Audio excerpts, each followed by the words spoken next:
Naharap sa patong-patong na kaso ang tinaguriang top 1 most wanted person municipal level matapos hainan ng warrant of arrest sa barangay Sakwil Corner, Apayao.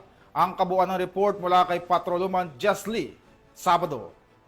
Arestado ng kapulisan ng Apayao ang top 1 most wanted person municipal level dahil sa kasong qualified rape, acts of lasciviousness at sexual assault sa isinagawang operasyon kamakailan sa barangay Sakpil, Corner, Apayao. Naging matagumpay ang operasyon sa pangunguna ng 2nd Apayao Provincial Mobile Force Company, katuwang ang Corner Municipal Police Station, Regional Intelligence Unit 14, Regional Mobile Force Battalion 15, 5th Maneuver Company, Apayao Provincial Intelligence Unit at Apayao Provincial Investigation and Detective Management Unit.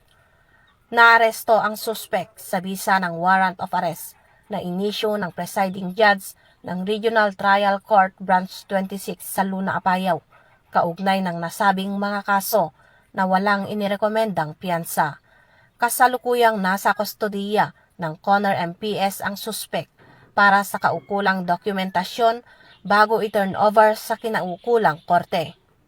Mula dito sa probinsya ng Apayao, ako ang inyong PNN correspondent, Patrolwoman Jesly Sabado, lagad ng batas, tagataguyod ng Balitang Pulis.